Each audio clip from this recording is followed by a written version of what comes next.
couple notes to make before getting into the video. I was just reading through the comments on the last video, and people were like, texting and driving, not cool. I actually agree. I think it's not worth the risk that you take on by texting and driving. It's so easy to imagine getting into a big wreck because you're not paying attention to the road. So that's, something that I obviously need to not do. Another note, I haven't been prioritizing the content, and people say that in the comments, and I wish I could. I just don't know that I can give 100% focus to both the content and the business, and right now I'm focusing on the business. And so I apologize for that. If you don't enjoy the videos, certainly don't watch them. But without further ado, let's get into this month. Oh man, I smell. Turn right onto Washtenaw Avenue. It messed up my joke. I smell a day full of learning. When I was let's see this, washing the poison ivy off my tools at this car wash, I left my 2x4 here.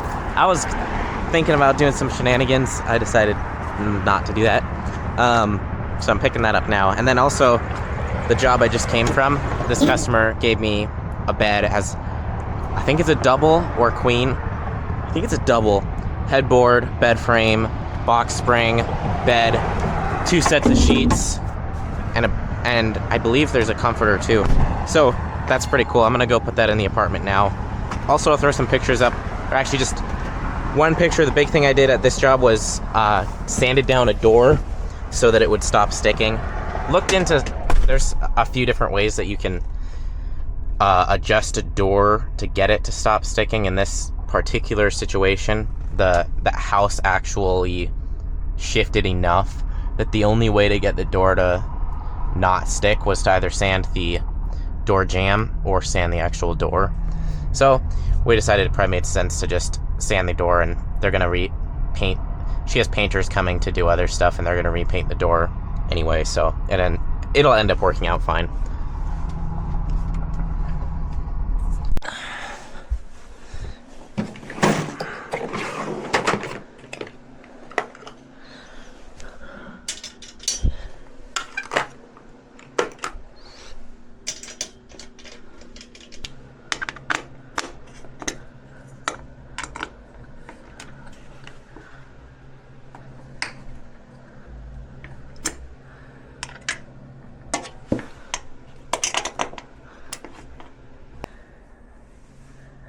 Alright, somebody's just came over to look at the chainsaw, so I'm gonna hopefully get that sold.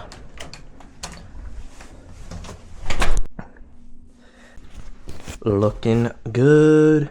I don't know what I'm gonna do with this. Maybe in the closet. I have been wheeling and diming, so this bed, so I'm gonna go 45 minutes out to pick up a really nice set of DeWalt tools for like $250. Has several different items that had several jobs where I wanted them and needed them but didn't have. So I'm gonna drive 45 minutes to pick that up.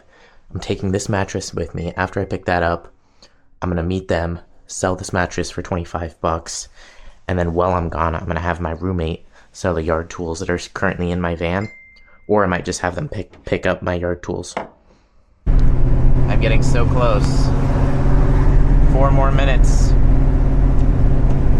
I'm excited. There's like a lot of DeWalt tools, so I think it's gonna be a really good deal for the price. Here we are. Should be him. It's a nice truck.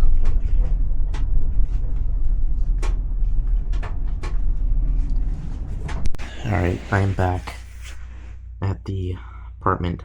Getting those tools was a good deal. I have them in here right now, but that's perfect. Should be exactly what I need. Tomorrow I got some more work, which is good. I have jobs booked, I think, every day for the next like 7 days, varying in quantity, but it's been a good day. Got the bed in also. The bed's pretty cool. It's nice, I like it. I sold the other mattress. I sold chainsaw, yard tools, and mattress and string trimmer today. That's good. Now I have more room for dual tools, which that saw is standing magnificent. Alright, I'm gonna go to bed. See you guys tomorrow. So I'm at Lowe's. I have a customer with a very, very large to-do list. I'm fixing a sticky door, replacing some weather strip, replacing a doorknob, just a bunch of random stuff. But it's good. It's gonna be good. I'm gonna have fun. This is looking like weather stripping, and then a bottom door sweep, both of which the cut. So now that I'm shifting my priority to learning as much as humanly possible, I'm tapping into all the resources I can. So for example, this I'm gonna need to sand down the door and repaint that edge. So I called my sister, who's done paint touch up for quite a while for my dad, and that was like her thing. I called her and I was like, hey, how do I do this? She basically told me what I needed to buy and why I needed to buy it, and super valuable. And since I'm trying to measure my days on how much I learn, it's motivating me to reach out to my resources and just call people and be like, hey, how do you do this? Which I love. And I'm so glad I did it, because now I know exactly what I need.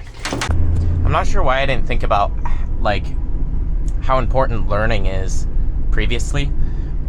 So there's like an element of physical time that it's going to take to do something, but when you're not an expert, the biggest time consumer is just the fact that you don't know what you're doing.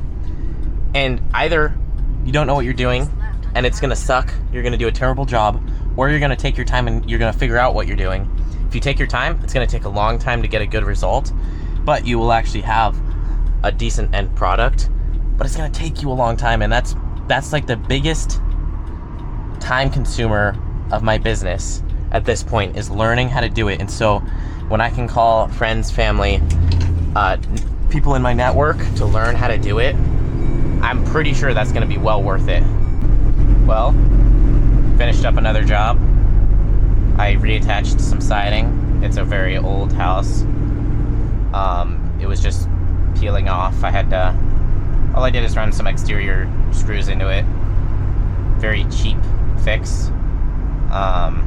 Customer was happy, gave me a tip, so I made $50 off that job. And then the other job I spent most of the day on, I made $175 from.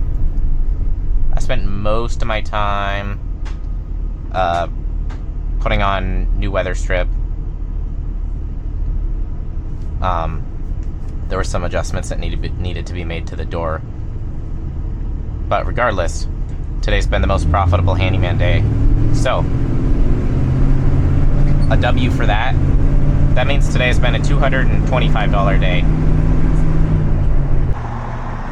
Nowadays, I've actually made it my personal goal to spend every cent I own on gas. No, it's actually not that bad. I gotta sell my old tools now that I have DeWalt tools. I want to sell my old drill. I have a leaf blower and a small skill saw. But I'm not gonna do that tonight. I'm actually gonna wrap it up for tonight. Get back to the apartment, hit some food, and then go to bed. Good day today. My LLC is officially filed. Attached is the field copy of the articles of organization that you submitted online. Entity name, All Star Handyman LLC. Sweet. So this person reached out from next door. They saw the post that the great review this guy wrote for me. They said they have a repair they want to talk to me about. Left me a voicemail. I'm calling them back now to go over a little bit more about what they have and see if it's something I can take on.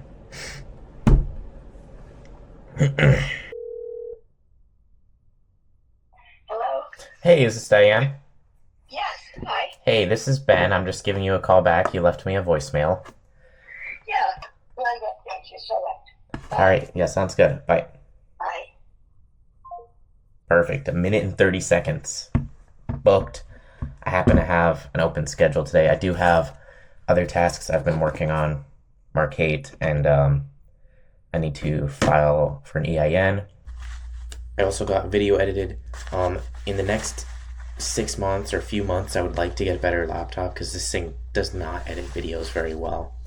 I also talked to the lady that I'll include. I think I included some of the phone call. That went well, but I'm not going to work with her because she was a little bit, I guess, rude and just not the type of customer that you would necessarily. It's not the ideal customer for me without going into detail. The other thing I did is I went to the Handyman Success Facebook group. So I'm getting integrated with their online communities. That's going to be awesome. Just having mentors and things available. Besides for that, oh yes, business EIN. I applied for that. Yes, and I have a massive list of things to do when I turn 18. But besides for that, I'm going to go to bed. I'll see you guys tomorrow. So I have a job that I'm talking about doing with somebody on Nextdoor, and it involves patching drywall. So I'm going to call my sister and see if she has any experience with it. She has paint knowledge, but I don't know if she's done drywall specifically. Mommy, I miss you. No. So I have a question. I have an answer. Let's hope they match. Maybe. Have you done any drywall repairs? Very, very little. Okay. Because I have a job. What I was doing. Okay, yeah. That's I need to learn how to do drywall repairs. I have a customer that wants some work done. All right, talked to my sister. She didn't have any specific knowledge about doing drywall repairs. I know I could Google it and probably and make sure to read the instructions on the actual spackle compound or whatever, the whole process, which is probably what I'll do to figure that out. Or I can potentially, I need to find some other handyman mentors anyway, so could be an opportunity to look for some. But that would be a helpful skill as a handyman, of course, anyway. I'm on the way now to a job. This lady just basically isn't very strong, wants help with yard work, so kind of labor, but it works, pays $25 an hour, so I'm happy to do it. Making money. I liquidated $40 of assets, also known as selling a drill, this morning, and then I did yard work for one of my customers, and I think I made $60 from that, and then I replaced a outlet and replaced some siding for a customer just now. It was not a job that I would ever post anywhere near anywhere. The customer was pretty insistent on me having it do it, like just doing what they told me to. Kind of, they had an idea of what they wanted and they had me do it. It was not quality work and made me very sad. Yeah, I want to do it right. I want to do it right the first time. I want to take my time, learn what I need to. I find it harder for me to like learn and do a proper job when customers are like just watching me, because it's hard. It's like I don't want to be on my phone researching if somebody's watching me. My birthday's coming up and I'm gonna pick myself a treat. I might get one for tonight too. Pre-birthday and birthday treat. It's only $3.84.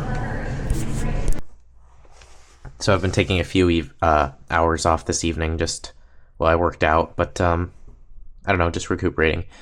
I am going to research how to do drywall repair. I figure I'm eating my evening ice cream. I may as well just watch this 15-minute video on how to fix a hole in a drywall, and then that'll at least give me an idea of the process for the future. Well, that's a good video.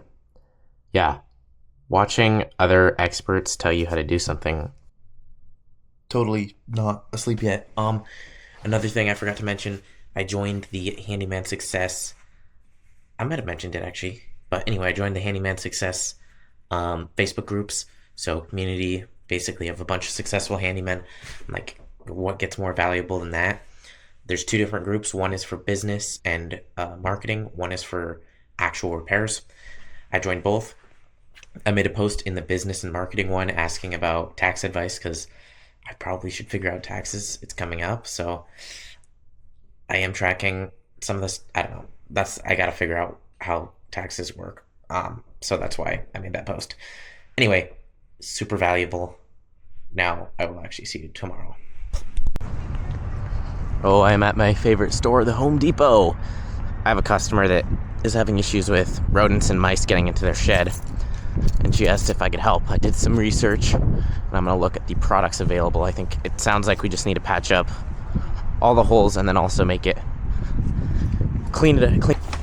All right, we got stapler for stapling this wire mesh to stop the rodents, spray foam, same deal, staples for the stapler, metal cutters for the wire, more metal cutters for the wire, pencil for marking. I've been needing one of those. Then a punch set. I've been needing one of those as well. Screws for discrete fastening capabilities. Boom, bada bang. Oh yeah, this is somebody. A picture frame. Picture hanging set there. All right, I gotta run. All right, that was a good day. I spent, I was there for 5.5 hours.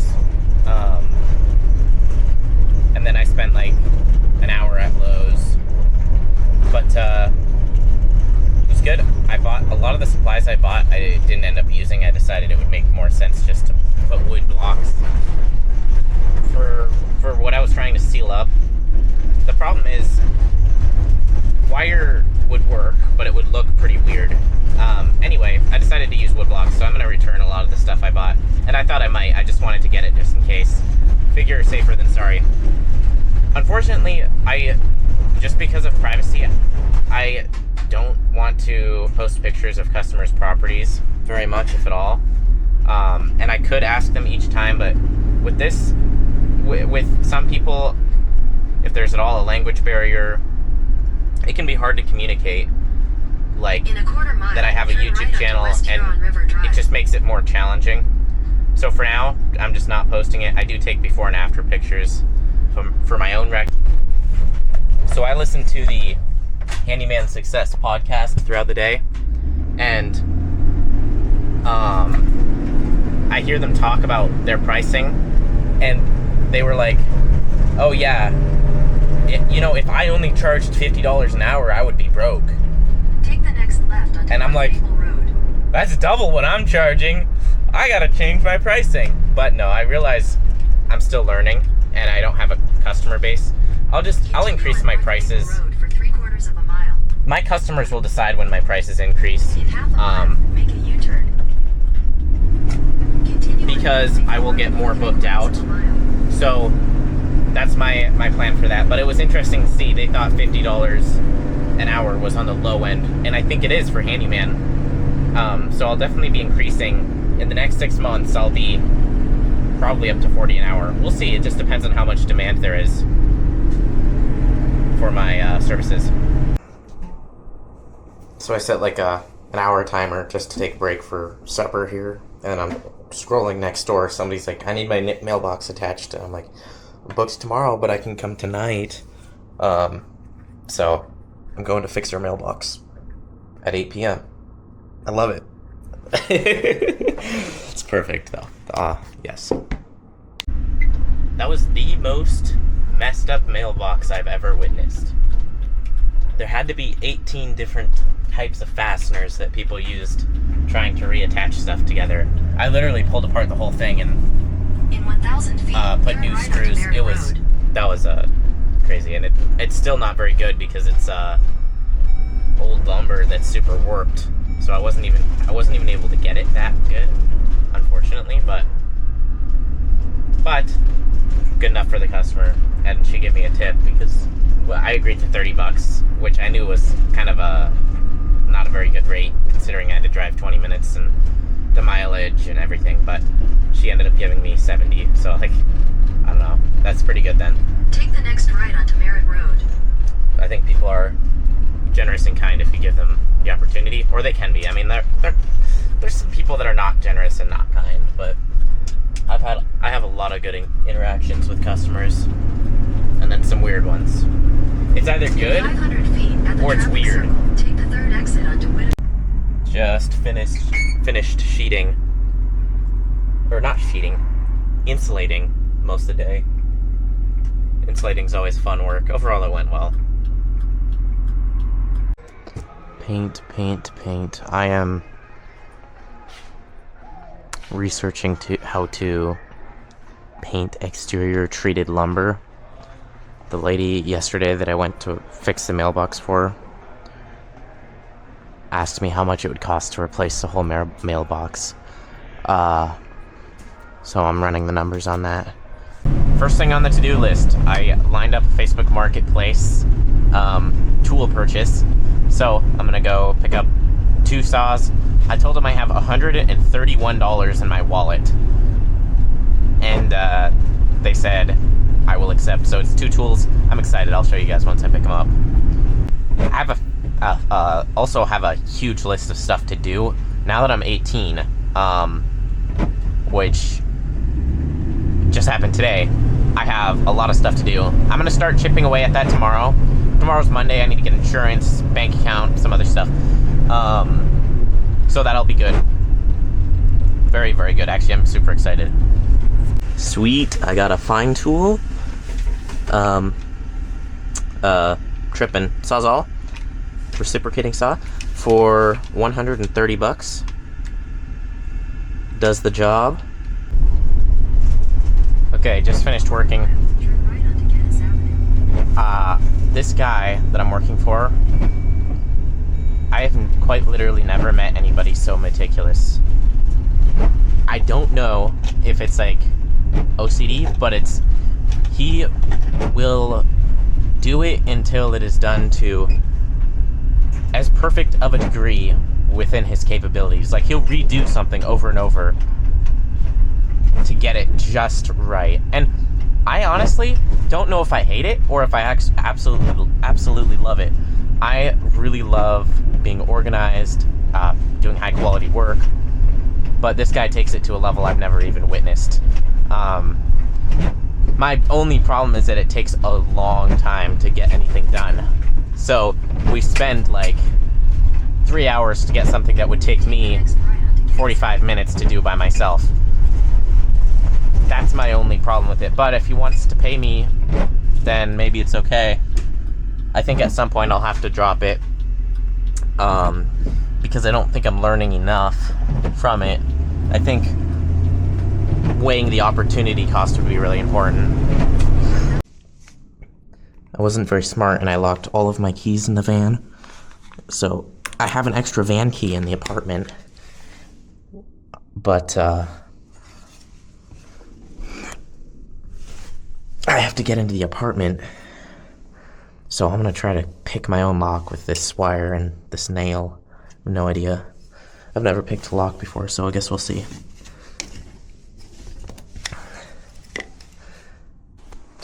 I wish I could say I got in just by sheer ingenuity, but I realized I should check the windows first.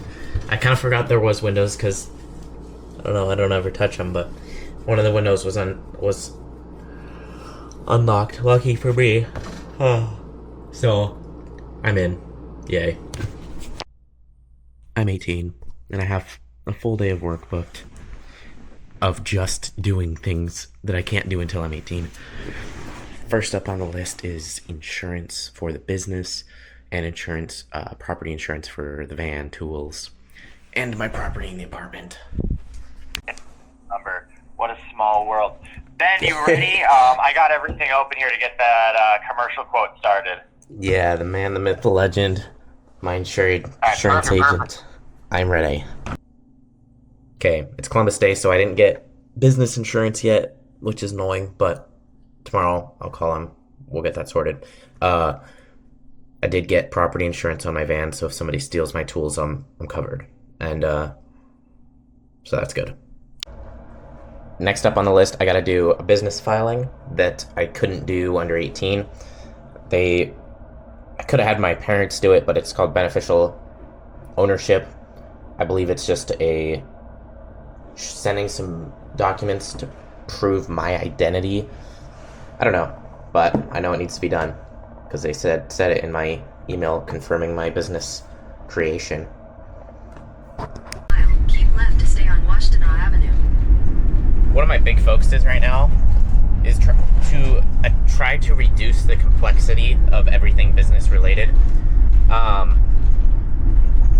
Alex Ramosi, a business entrepreneur / podcaster, had a great quote, or I don't even know if there was a quote, but he basically said, the complexity will naturally come from scaling. The larger stuff you try to do, it gets more complex naturally, and so you want a really simple core foundation so that you can actually handle the complexity that happens on top of that. So I really focused on trying to reduce and simplify, not just in like physical components, but also in how I understand it. So like, how can we really understand this? And I think what I'm learning and I have observed from doing repairs is that the more experience and the more knowledge I have around one specific repair, the faster and more effectively I can do it. And it's the same way in business, where the more knowledge and understanding I have about all the pieces that work together to form the business, the more knowledge and understanding I have, the better I can place each component and the more efficiently I can place it within the business. And so understanding all the different elements of a virtual phone number, for example, and how it can be integrated to streamline my branding, how you can forward calls. And I don't know everything about a virtual number, but that would be just one example. But it might take me 20 hours to learn how a virtual number works, but as soon as I do, I know how to finagle that into the system and really make it streamlined. So I think that's critically important. And on top of that is actually taking your time to learn all the components that you're implementing. If you need to pay the bills, maybe you can't dedicate up very much time to learning each component. But in my situation, my expenses are I'm living on really low amount of money per month. It's like $1,500 to $2,000 a month for personal expenses. So I can afford this time, and I'm not going to make very much money this month or next month or probably the following month. But after 3 months of really learning all these pieces, I'm hoping that month 4, 5, 6, 7, 8, I'll be able to start maximizing profits a lot more. I'll understand how all the pieces work together, how I can streamline the customer experience, streamline scheduling, routing, get a well-defined customer service rep role set up. So I'm gonna stop doing the customer side of things and have a customer service probably lady take care of everything there. But I think to get to that point, it's going to involve learning all the pieces that come together. What is a CRM? What are the available options for CRMs? Which one is, best for my business? Learning the ins and outs of that CRM, and then looking at all the requirements for my specific business model and positioning each element within the CRM to be maximized. And you can see all that takes a lot of work, a lot of time, a lot of learning. But I'm pretty sure by the end of it, once I really learn the intricacies of it, and I can start working these pieces together because I actually understand how they function, I think I'll be making money and have a very efficient system set up. But it's really, I don't see a way around it. I don't see a way around just literally putting in the hours it takes to learn. And unfortunately, I could burn an entire day learning a single CRM. I'm learning a CRM, customer service management software, effectively. So it manages all your customer relations. I learned Markate. I've learned the basics of it. There's some more complicated features I haven't dove into yet. But now I'm looking online I've seen other handymen say they like Jobber more, which is another one. So now I'm like, well, with the CRM especially, starting at the beginning, it gets increasingly more complicated as the business goes on to swap CRMs, because you need to swap your entire customer base. So what I think I'm going to do is run with Marcate for this month, and then next month I'll swap to Jobber. The business bank account is open. I am legitimate. It's good. So now people can write checks to my business name. I can cash it. It can be all within the business. The business is separate from me. Sounds like I need to keep my business finances and personal finances a pretty clear line drawn for liability reasons. So if somebody sues me, if I'm spending on personal stuff out of the business account, they may be able to sue me for my personal assets. I believe that is how that functions. But the bank account is open, and I'm set. I'm annoyed I wasn't able to get insurance because it's Columbus Day today. Apparently holidays exist. Ugh, hate them. I'm an anti-holiday person, so instead of taking the day off, I'll work a 16-hour day. I am kidding. I'm kidding, by the way. But sweet. Okay, just finished doing a couple hours of work for a previous customer. I'm on my way now to Home Depot or Lowe's, I can't even remember. I'm picking up a snake. This lady made a post on Nextdoor. Sounds like she doesn't really have money, but I wanted to learn how to snake drains anyway, so I'm actually planning on doing it for free, because she's like not able to pay hardly any money. Also, my van acceleration is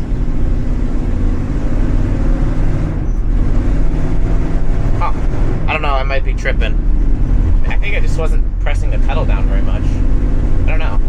Anyway, she does not seem like she has very much money, or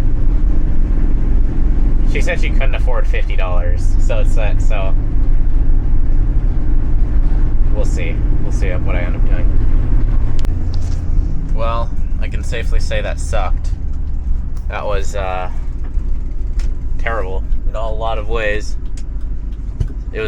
So this family had their sewer backed up, I don't know for how many days, but backed up in 2 bathrooms.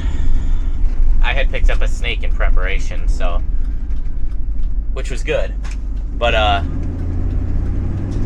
open up and look at the crawl space. There's sewer just like it overflowed in the bathrooms, so there was sewer leaking onto the floor and then down into the crawl space.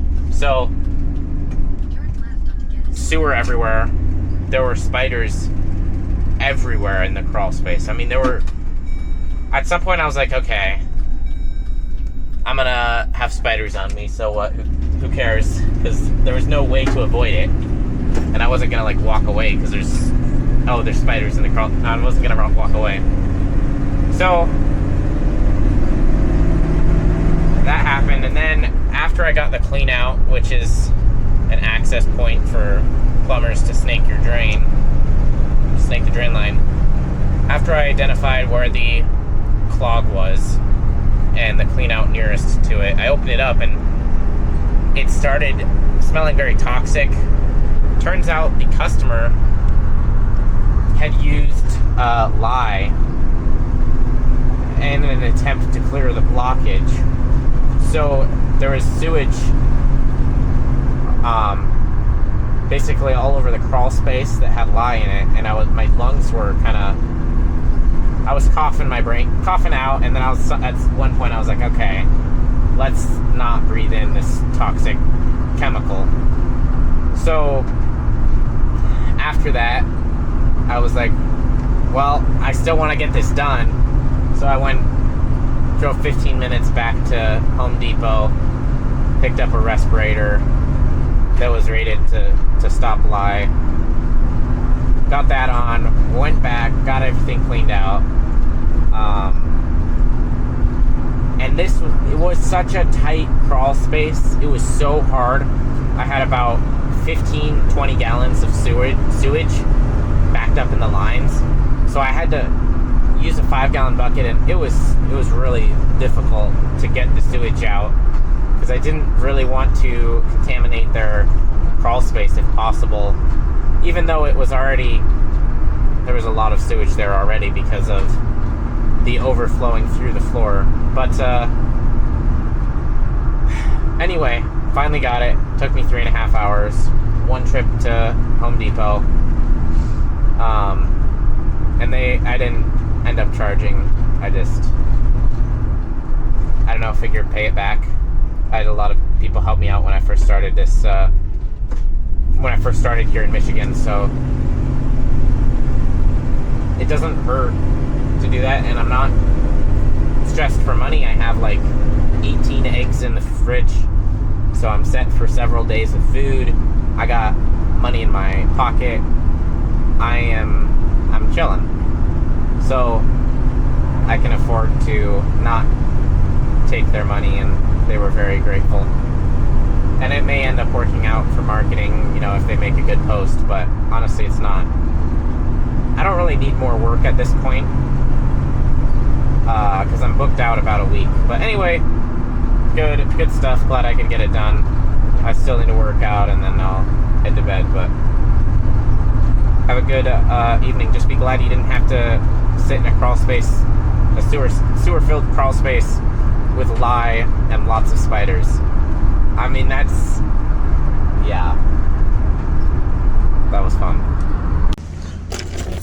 So I have my dad got me a Lowe's gift card because he knew I was doing the handyman thing, and for a birthday present. So I'm gonna go shopping and find something fun.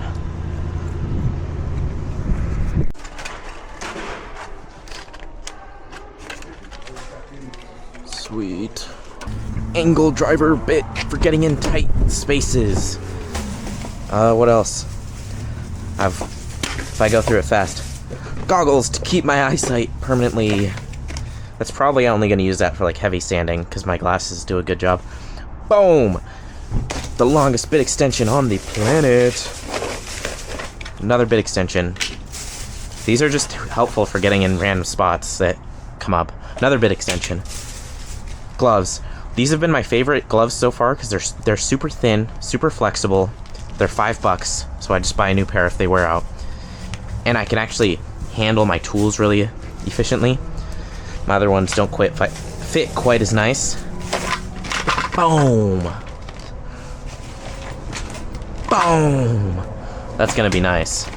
So that I spent 100 of the 200 that my dad gave me, so I still have 100 left, which is awesome. I know I'm gonna get a shop vac. It was $30 cheaper on Amazon, so we'll probably buy it from there, but I gotta run. I will check in after this job. I'm actually probably coming straight back here. I got a customer that I need to buy a bunch of random stuff for. Just wrapping up this job, and I was super excited because I used my bit extensions today. I was building a little deck on a small cat house. Actually a pretty fun project, took me less than an hour, but anyway, use that long bit extension. There's literally no better feeling than not knowing you're gonna buy the perfect tool for that day of work, and then just being able to do it that much easier. I was really excited.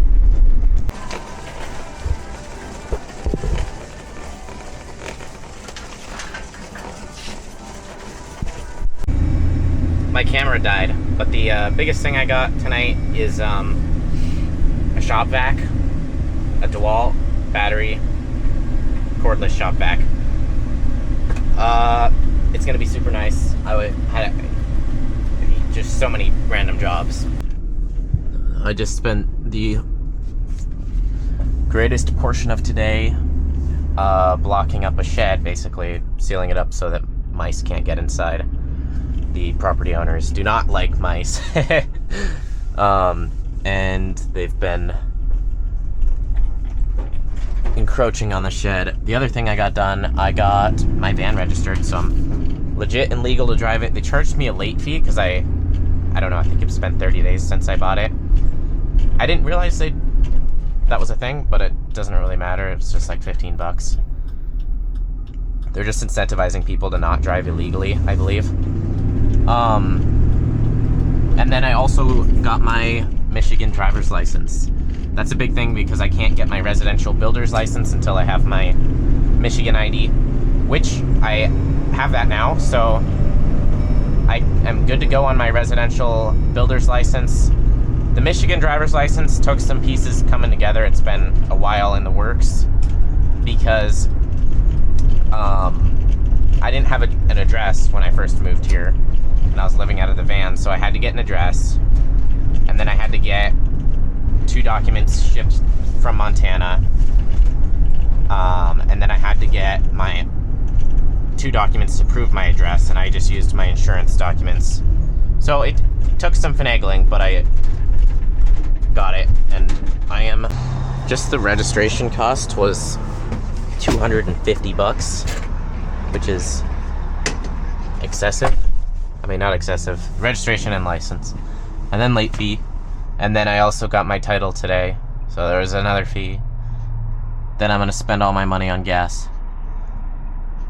But it's good. I made like 200 today, almost 175. So it's crazy to think I have to work 2 full days to make enough money to register my van, get my license, and fill a tank of gas. It's a lot of work for whatever, but that's life. That's real life. Oh, this vacuum is nice.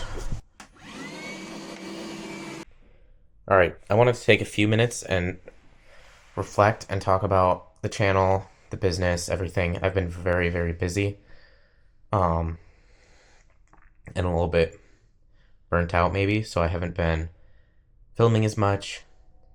I've been trying to hit at least one, something every day, which I have been. But I think for the videos, I know there's a lot I could do to make them better. The problem is I don't have time to put 100% into the business and put 100% into the content. And it's not even like I technically might have the time, but the brain space and the energy is the big thing. It's like I would rather spend my discipline working on the business opposed to the YouTube videos. So I'm just going to keep going with what I have. If I were to do it right, I would try to I would get permission from all my customers. I try to film as many repairs as I can, talk while I'm filming the repairs, share tips and tricks, show me shopping, a little bit more explanation into what and why I'm doing things. The problem is, again, I don't have that much energy to give towards content. And so I'm probably going to just keep doing what I have. They might be shorter videos, recap each day, and maybe every week I'll sit down like I am right now, reflect back on the week before, go over the numbers, talk about the plans going forward. So some of the plans going forward, I've raised my rates from 25 an hour to 30 an hour. And I officially booked my first job with that. And I just think, between taxes, drive time, and insurance and everything, it eats up profits. So you don't end up making very much per hour charging 25. So charging 30 an hour now, and I have a job booked already for that. So I'm excited. And that's still on the really, really, really low end for a handyman. Another thing, the organic marketing on Nextdoor has been going well. I do my very best to provide as good of a service to all of my customers as humanly possible. And I don't ask for reviews, but I've had 3 separate people ask if they can make a post about me. And I think that's a good way to use the metric. A good way to measure how satisfied people are is that they're asking me if they can give me a review. If you have to ask somebody to give you a review, maybe they had a really good experience with you and just didn't think about it. But you might have a lot of people that are be brutally honest. Maybe you provided an adequate experience. It wasn't great. It wasn't terrible, but it wasn't that good. And I think I've had customers where I do that, especially with the weeding, where that was not my particular skill set. I worked a lot slower because I didn't know what were weeds and that was not my core skill set. Repairs I'm a lot more adept in. So far I haven't had any jobs where I felt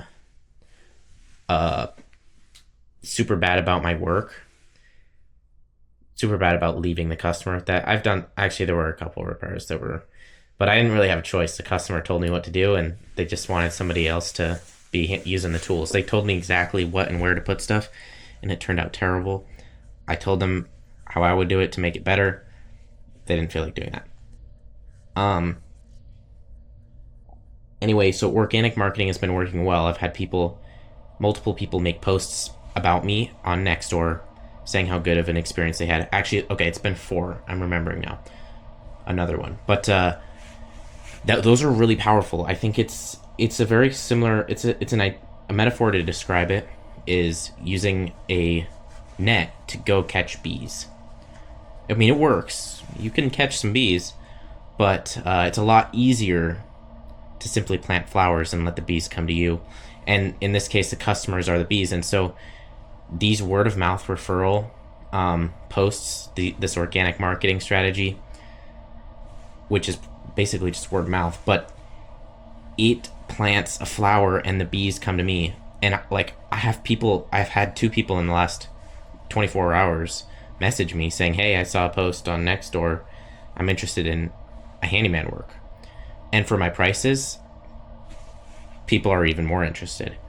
So I'm going to continue with that concept.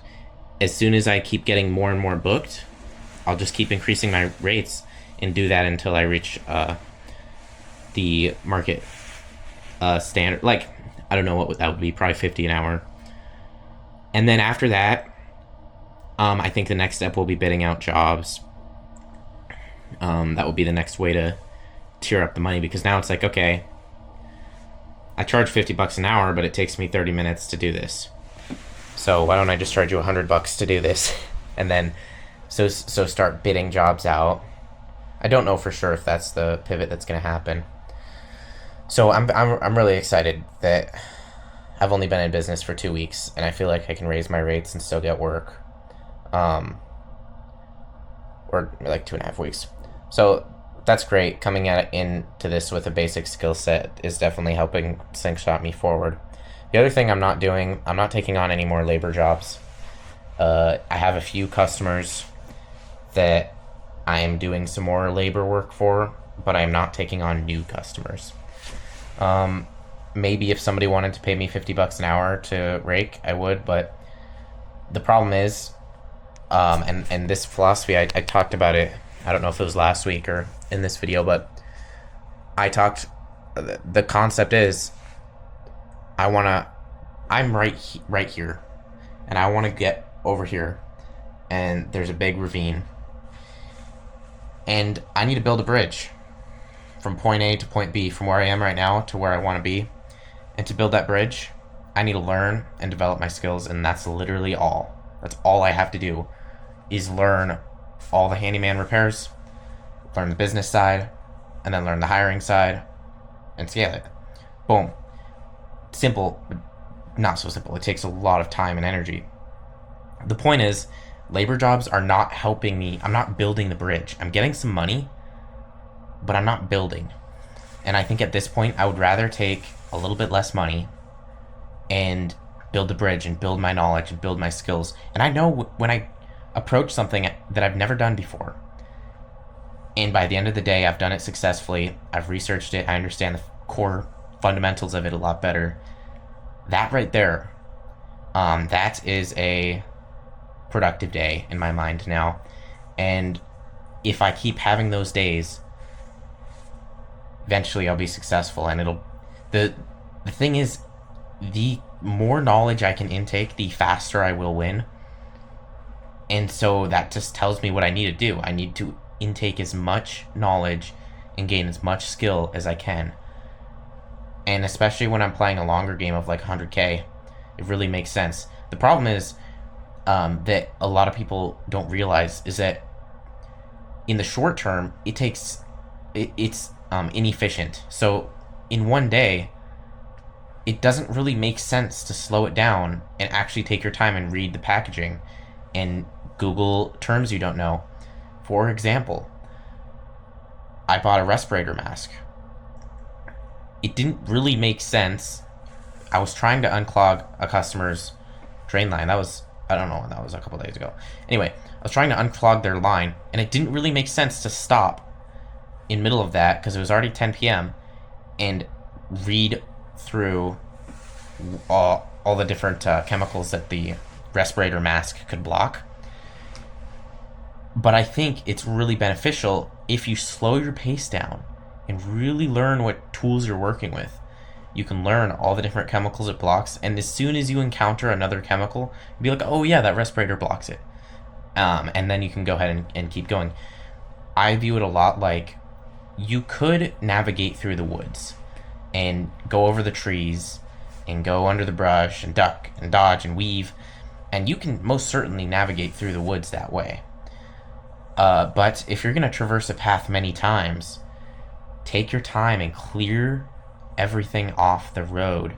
And then you have a highway that you can go back and forth on 150,000 times in the future. And with this handyman business, the direct comparison for the analogy would be, let's say, replacing doorknobs. You could replace a doorknob and just kind of fiddle with it and get it apart and then get the new one in. And it might take you, let's say, an hour and a half. If you've never done it before and you have no idea what you're doing. Or you could start by watching a video and take some notes on the different tools and the way they take it apart. And when you get your new doorknob, instead of going to put it on right away, you actually read through the instruction manual. And you realize there's an Allen key that you use to take off, XYZ. And then maybe you don't even know what an Allen key is, because if you're starting really, really low. But in this situation, it takes you, say, 3 hours to do, twice as long. But you learn all the intricacies to it. Now when you come back and do it, it doesn't take you an hour and a half. It takes you 20 minutes because you know exactly what to do. You built the roadmap of knowledge that was required to overcome each problem in replacing a doorknob.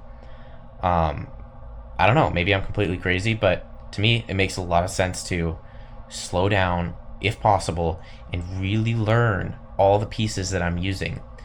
And it could be even as simple as a vacuum. I literally, and this is an exact example, I literally slowed down and was like, I'm gonna spend some time and look at all the attachments for this. And I found a set of attachments that is tiny for like cleaning really, really small stuff.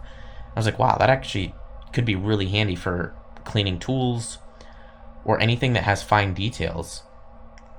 And I didn't know that existed. And I wouldn't have known that existed unless I slowed down and looked at the pathway instead of jumping over the branch. I cut the branch off the road. Now I know that exists. And now I know how to position that tool more efficiently in the future. And so that's been my philosophy, and I think it will continue to be. I don't know, I thought about it set like maybe a month ago, and it just really made sense to me. I don't know, maybe if you're watching, that's completely crazy, but...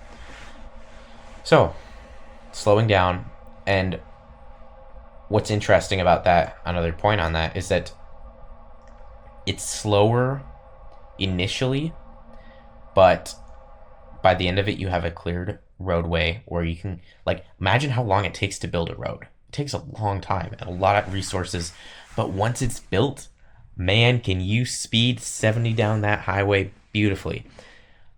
I think it's the same way in business, where it takes a long time to build a road, up just a pathway of interconnected systems. And after you do that, it's a speedway and you can actually start producing results. And I view the actual organization of my van the same way. It's a roadway. How can we slow down and build each piece of this to work for me instead of me working for it. People that have unorganized like tools, one, I don't think you come across very professional. But two, you have to navigate, you have to climb over all the branches every time you want to use the road. Every time you want to do anything, you have to search through a pile of stuff and figure out where it is and get it out from underneath everything. That's not very efficient. And it becomes increasing, like, it becomes very more impactful as well over 20 years, how much that's going to really hit your efficiency. But anyway, that's been a philosophy that I wanted to share.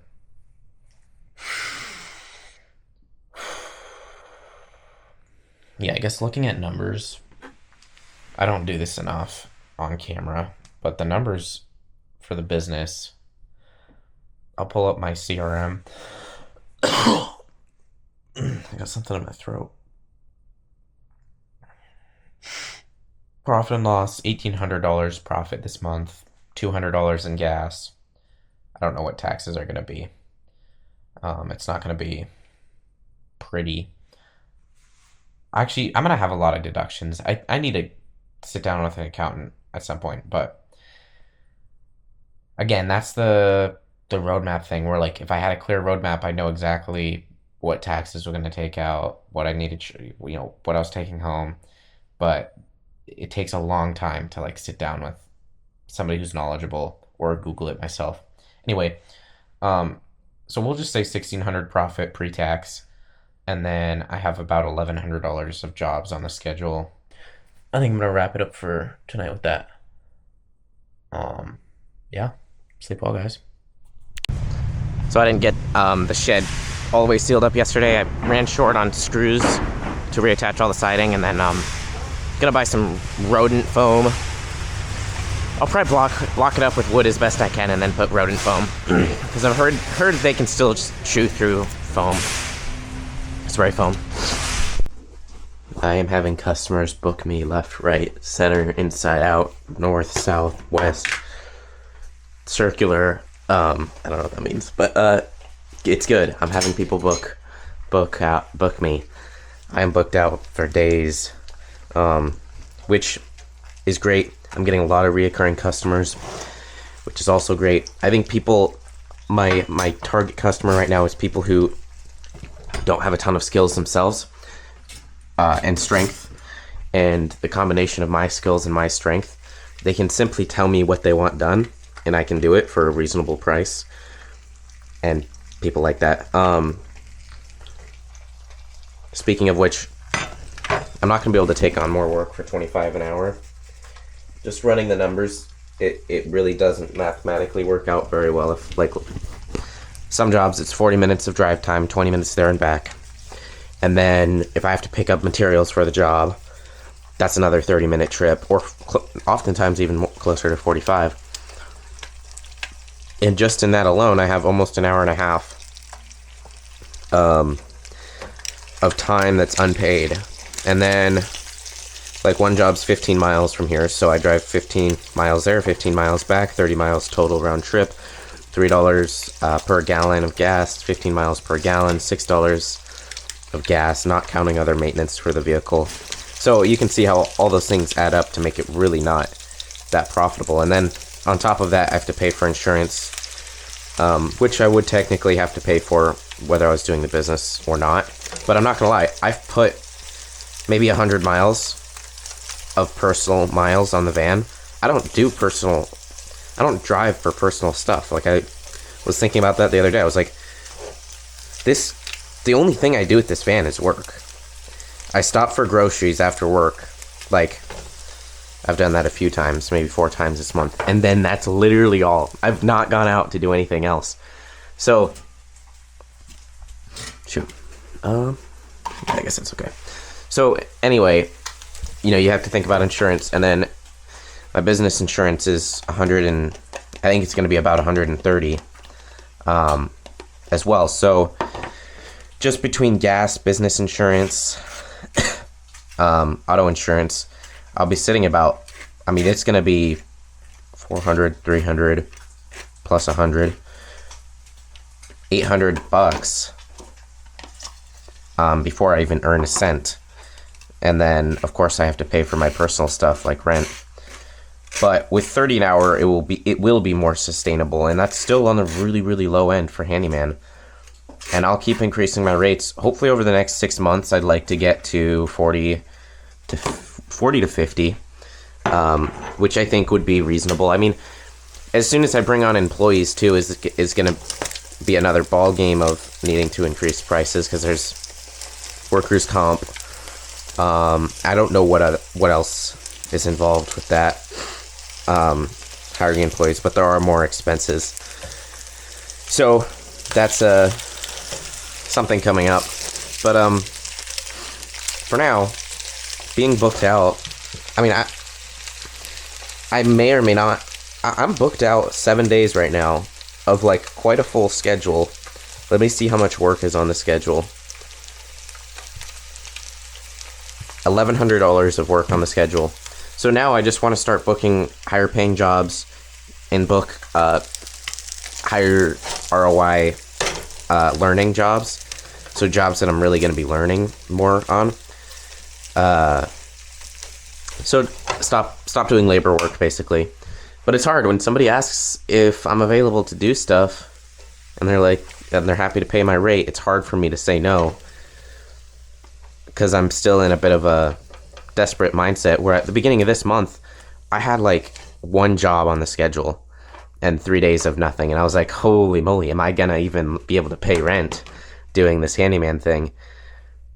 And now I have to be saying no to work because I need to take on work that is more valuable. But that's the problem I want to have. And my word's getting out there. People on Nextdoor keep messaging me from posts that they've seen. Because like when customers that I've worked with in the past consistently post really good things about you, all the other neighbors, everyone on Nextdoor is looking at that. And they start seeing the same guy pop up and people say how great it was to work with him. And they're going to be like, oh, man, I mean, I need a handyman. I should reach out to this guy that everyone's talking about, that everyone is having a great experience. And that's hopefully going to be me. And I'm going to keep my prices low. I'm going to keep providing as good of a service as humanly possible. Like, how can I really blow them away with customer service and providing value and keep doing that? And I'm not going to have to worry about marketing for a while, I don't think. When I start getting really intentional about making money and not just learning, it'd be kind of the next phase of the business. And honestly, the more I learn, the more I realize it doesn't really make sense to focus on earning anytime soon. But maybe in like a year or 6 months, I'll start dialing in the earning and market some skills that I'm really good at and can do really efficiently. So if it's ceiling fan replacement, like just book my schedule out with really high-end clients that I'll have the brand and the evidence to be comfortable working on high-end jobs. So that's kind of the idea. So right now it's learning. In a few months, I might make a switch and be like, okay, I'm going to see how much money I can make this month. And then I'm going to make like 10K or 7K or whatever it is. But also, again, in a balance of as my schedule gets booked, I'm going to keep increasing my hourly rate as well. But I think I could probably earn a lot more if I brought in marketing and priced my services way higher. But right now, I just want to learn. Need to learn.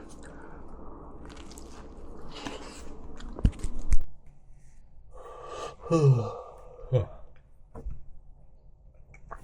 right. Well, I should go to bed.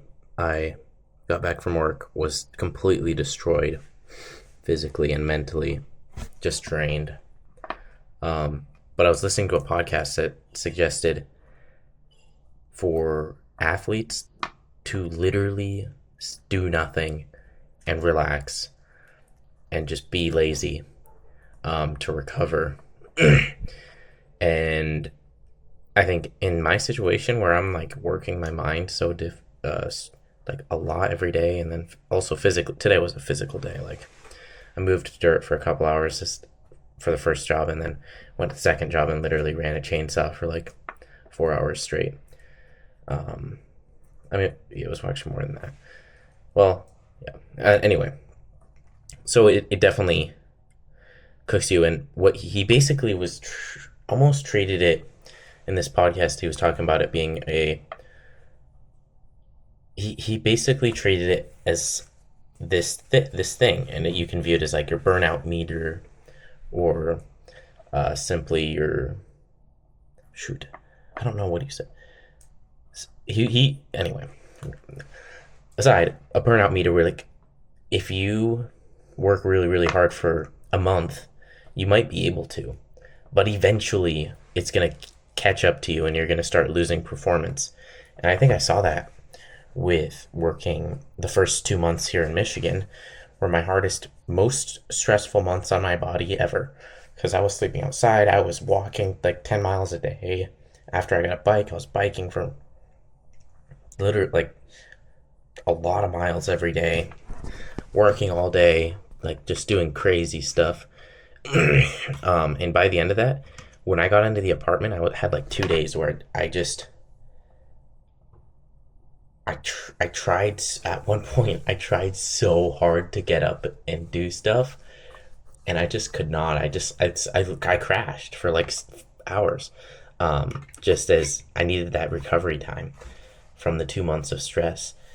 And then also it's you're just gonna be happier. So all that aside, I'm just explaining away. I would just watch TV for like 2.5 hours, or yeah, 2.5 hours. First time watching TV in 2.5 months, but I do feel recovered. I feel like this podcaster. I wish I had the podcast and the names and stuff, but another point he made is that after recovering, you should feel like you have cabin fever, like you want to go out and do something, because that's makes sense when you've recovered and you have energy.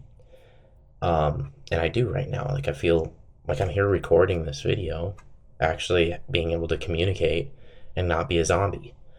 That's pretty cool. I like that.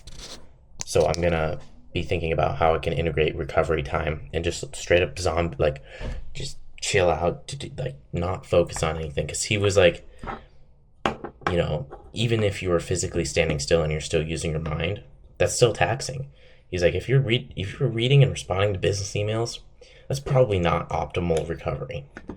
But he said, you know, maybe just doom scroll watching cat videos for an hour, but then go back and do your work tomorrow. And I think it was an interesting concept, and I think I had to hear that so that I could not feel guilty about taking time off and recovering.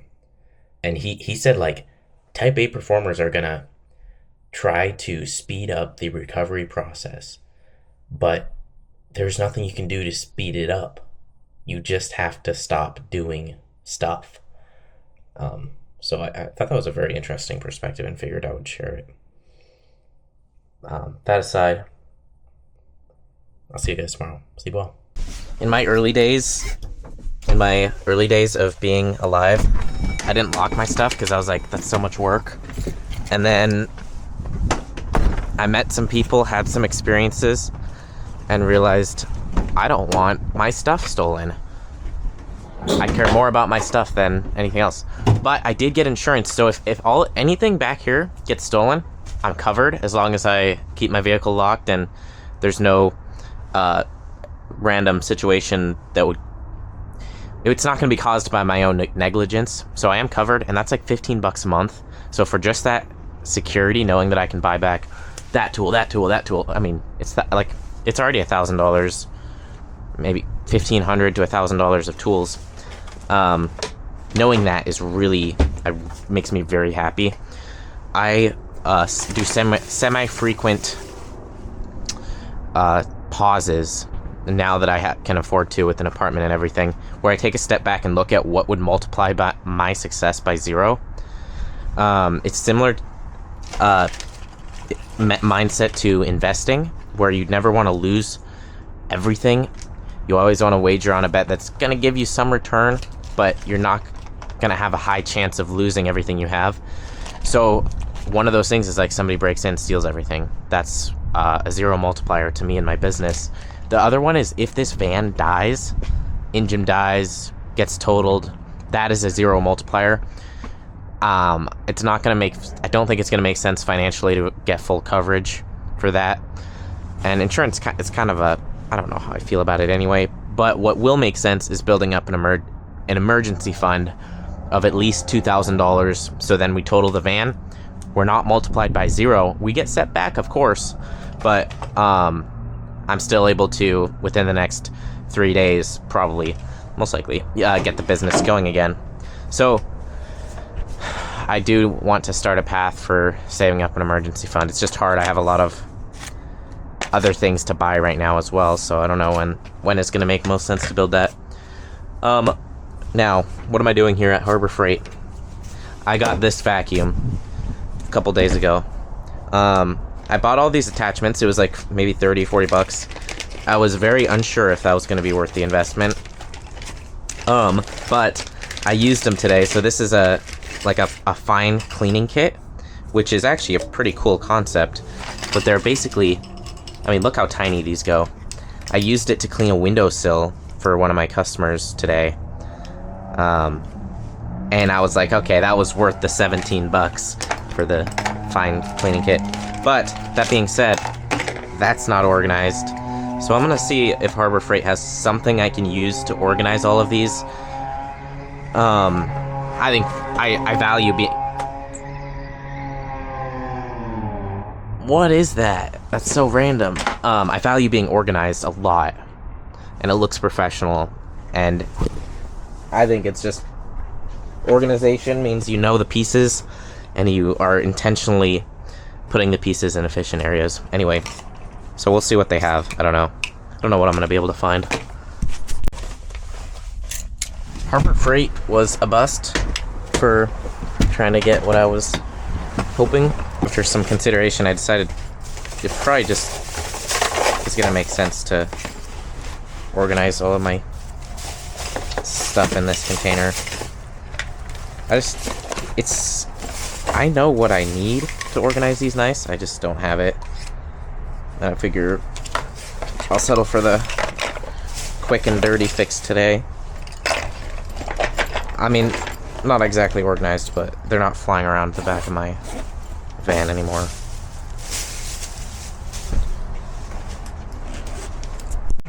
They don't call me the bucket warrior for nothing.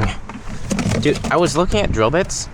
This set was cheaper than buying the drill bits individually. This was $6.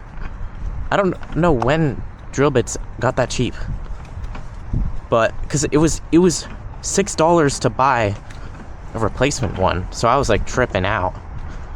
But I don't know. I guess it doesn't really matter.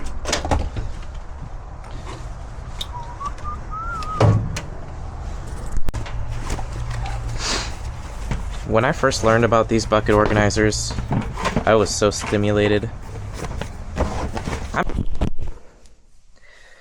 Alright, I've been sorting and finagling my bit set. I had a big explosion of random bits. Now I have one power pack.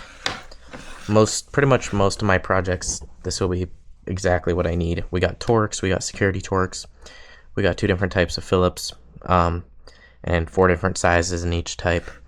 3 different sizes of flathead, and then square with 4 different sizes.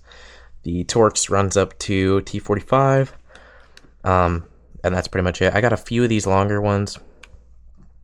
I would like to almost have another box with all the same bits, but in a longer variation, so this long. And then it would almost be nice to have a set this long as well. But for now, this will do the job for most of my... Oh my, have I been a busy boy. So I've worked most of today, just working as basically a glorified laborer for this guy that's got, I think he has OCD, so he wants it meticulously placed and he's literally the most meticulous person I've ever met. It kind of hurts my soul, and I mean it definitely hurts my soul to be that precise, and no matter how good I try to do it, it has to be done exactly his way, exactly what he has in mind. Worked out. He loved me because I was actually able to read him enough to, for the most part, follow his instructions. But not doing more of that, I made some money off him and was able to help him out, but I cannot handle that. And then I'm here at Lowe's picking up supplies for some jobs I have coming up. A spring to keep a door latched, and then patching compound for fixing a drywall hole. And then the other thing I just got back from, I was taking a look at rebuilding a deck for this lady that reached out through Nextdoor. She reached out specifically to me because she wanted a cheaper option than going to a big contractor. That's going to be one of my points, is I'm willing to work for a lot cheaper than experienced professionals, and so that's attractive to some customers. It's moments like these when I get excited about, it's not even in here, about having the right tools for the right job. It's like, oh, I can't see anything. Well, bought this a few weeks ago, which has actually been pretty handy. Boom, now I can see my cut. Oh my goodness, these bits I organized last night, tediously and methodically. Now, I shall select the perfect fitting bit for the screw.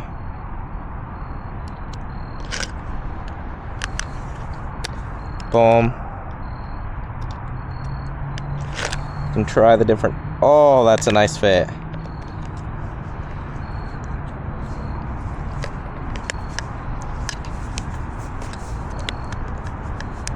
Boom. Put that like that.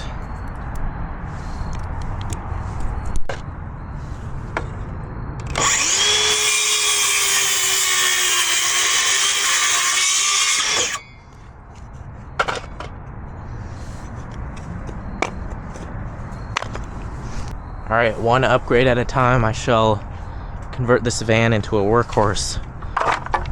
Now, my lumber will not fly all over the van when I drive crazy. I mean normal. Alright. With that, I'm gonna call today a wrap. Nothing crazy happened. I worked. And then, yeah, that's all. That's life. Alright, sleep well. See ya tomorrow. So just met with a customer.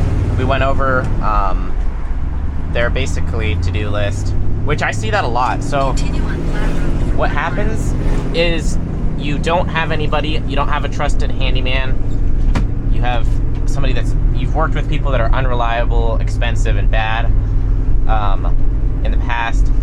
And so a lot of homeowners that don't do repairs themselves will have a big fat list of repairs of things that have been annoying them, and they're just waiting for some young guy with the ability to learn and eager to employ his skill set. They're waiting for him to come and start fixing everything on their list. And so hopefully I'll be that guy.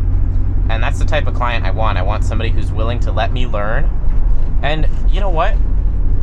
It exists. Literally. So I read some comments. It was maybe like 2 weeks ago. And somebody was like, who would let a kid like this work on their property opposed to a professional? One, I'm cheaper. And two, people do. People know my age. They know my skill level, and they still let me work on their property. Because I actually I'm not constantly messing things up terribly. I take my time, I learn what I need to. If I really don't know what I'm doing, even today, she was talking about cutting cabinets out to make a bigger space for a bigger fridge. And I was like, to be honest, that's a pretty complicated skill, and I don't think I could do that. And I just told her that. And then, now what? They trust you because you're actually being honest with your skill set. At the light, turn left. And then there's things like Road. paint, like doing a paint repair. I've never done a paint repair, but I'm pretty confident I can figure it out. And if I do it and it sucks, guess what? I'll do it again. And if it still sucks, I'll do it again. And eventually, it's not gonna suck, and I'll be able to leave there feeling good that I actually did a proper job. But the customer has to be patient with me, and allow me to do the learning I need to at this point. In the future, once I know how to do it and am quote-unquote a professional, I'll just go in there and be like, yeah, I can do that. Boom, bada, bang, schwippity, schwappity. And I'll be charging $100 an hour. Man, oh man. Man, oh man, did I go shopping today. I'll show you guys everything in here, but I gotta run to a job, so I don't have time to wasties to talk everything through. I'll be back in just a moment. Oh, what a glorious explosion of tools. Let's dive in. Paintbrushes. I have some repairs that involve patching paint on various items to like trim, just wall paint, patching, random stuff. So I figured getting a variety pack would be a great idea. Oh yes.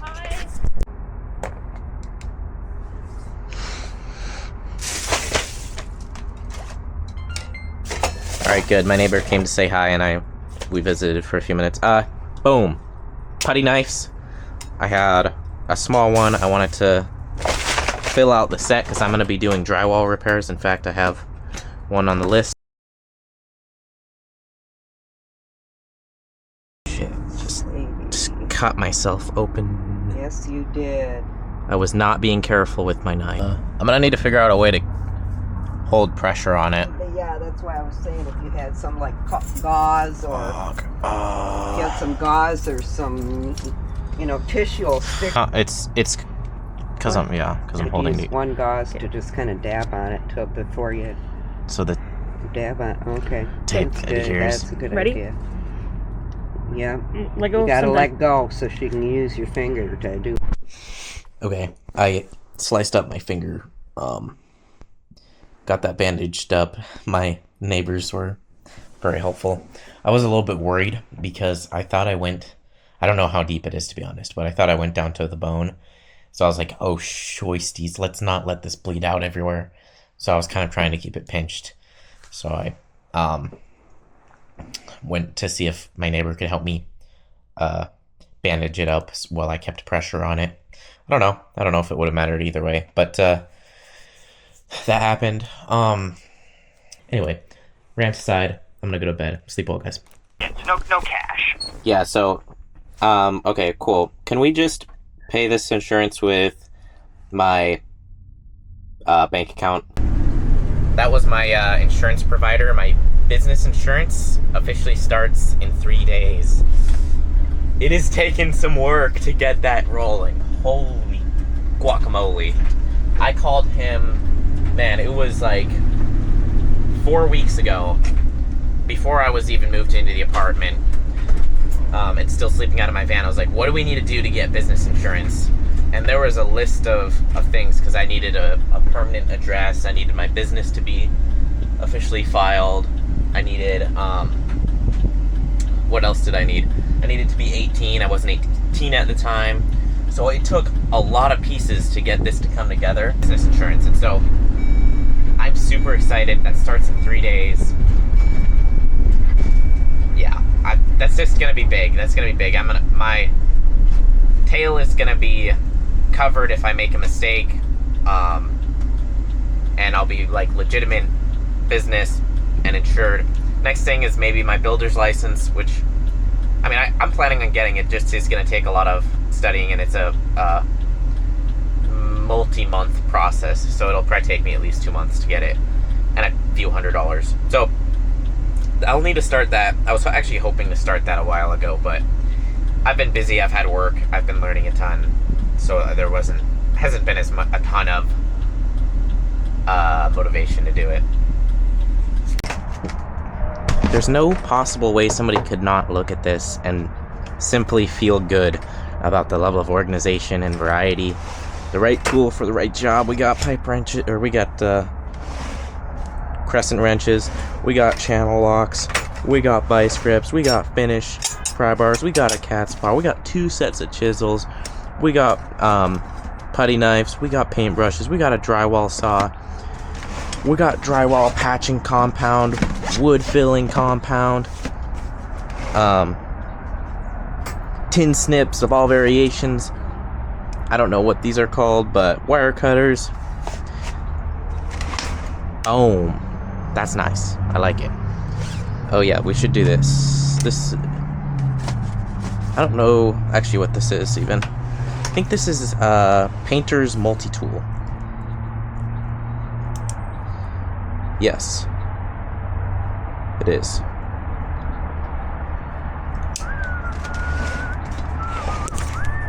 Okay, that is swapped around. Random flags, which have been oddly useful.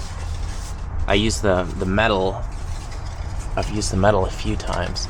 I got this ladder. One of my customers wanted to barter for it, so I worked for them for several hours to get that ladder. So I am gonna list this one, because that one extends to up to 22 foot reach.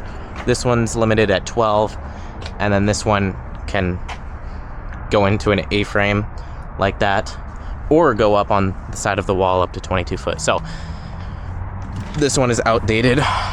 We'll see. I think I'm hoping to get about 50. I just want to take a second to appreciate how the van is coming together.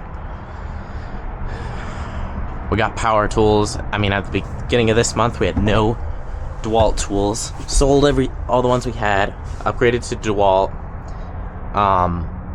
This thing didn't exist. I didn't have these scraps, but now I have a great scrap lumber rack.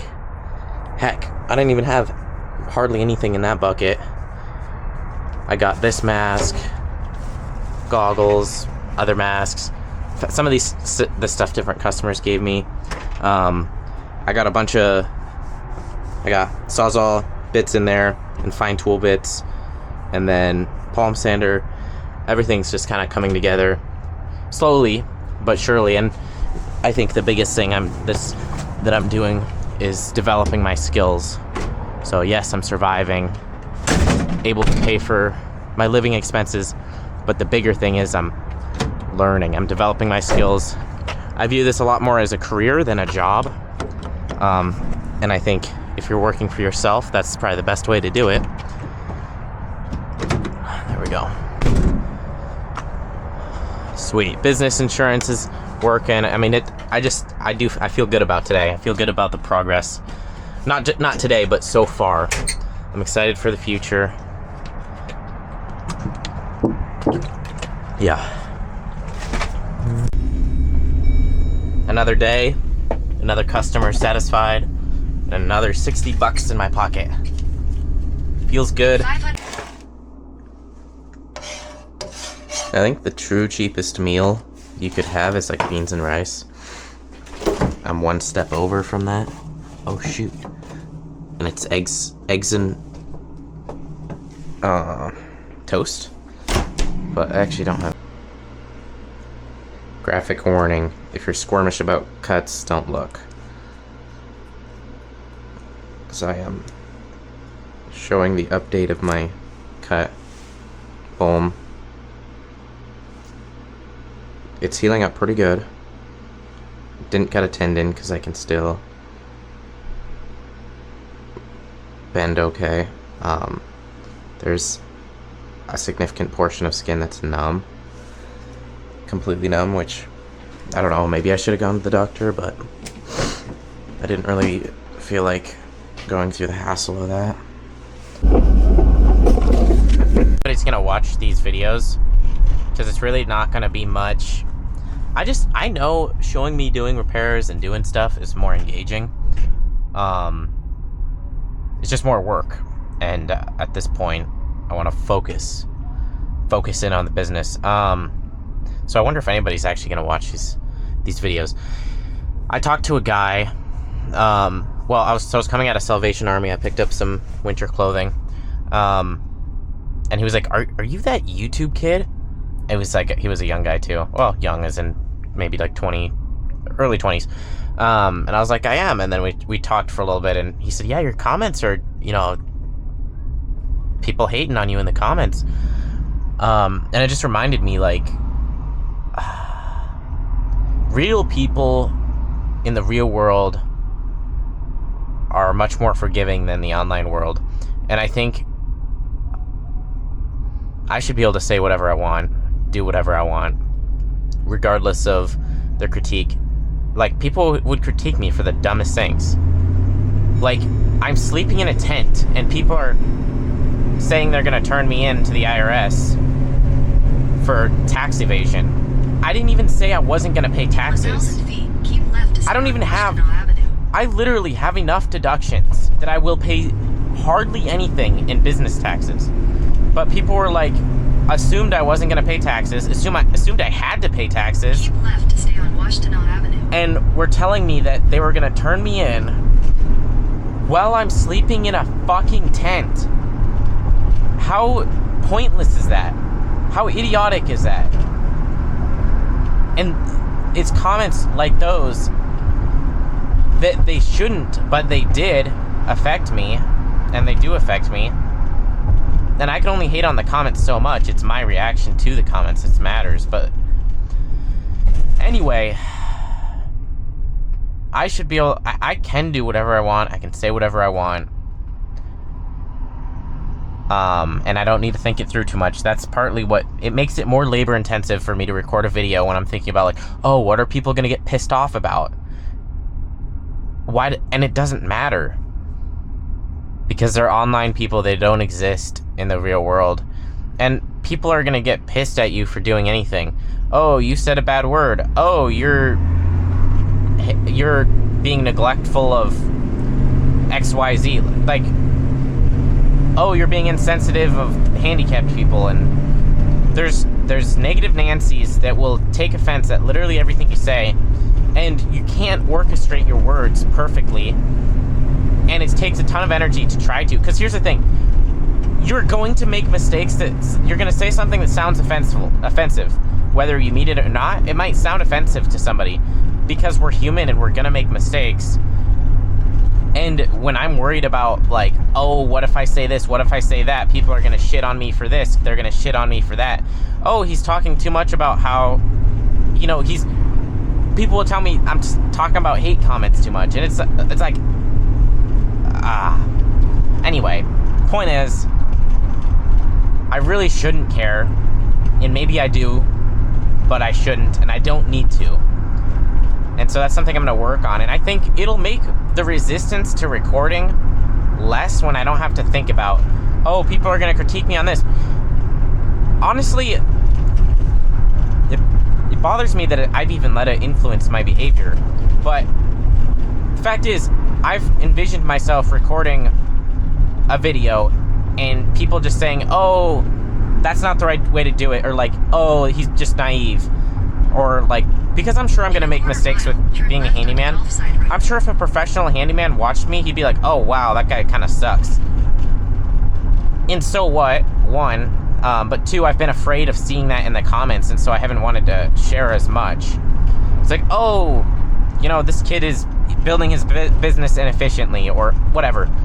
La-di-da-di-da. And I've been afraid of that. And I think if I want to go places, and if I want to actually film... Because here's the thing. If I neutralize my voice for all the people that are going to get offended, the people that will actually be inspired by what I'm saying will never get a chance to see my true self. They won't get a chance to see the reality of it. If I'm silencing myself because I'm afraid I'm gonna offend somebody. It's like, there's so many controversial people on social media. And it works and it's fine. And I think I can view it the same way.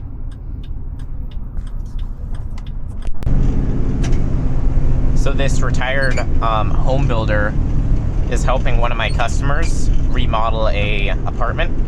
So the customer has a property with another house on it, and the other house he's gonna rent out as soon as they finish remodeling it. Anyway, when the customer said that, I was like, can I work with your retired builder on your house? So I'm like trying to finesse my way in so I can learn from somebody with experience. As good as YouTube is, it can be really nice to learn from somebody who's done the thing like a dozen. I completely forgot to film yesterday. Yesterday was not Turn left onto International Drive. I didn't feel very good. I've been getting over a cold, I think. And yeah, I did some work. I have a customer that is very particular with how they want things done. So much so that I felt like when I was working with them, I wasn't learning much because we would spend so long on each item. So I told him I'm not sure I can fit any more time in my schedule. I just need to be learning more. But I said, for $50 an hour though, you know, I could make some room.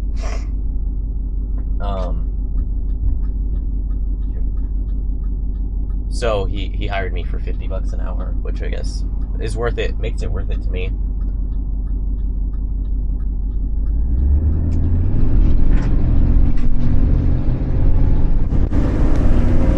1,000 feet. This is a little thing, but pretty nice.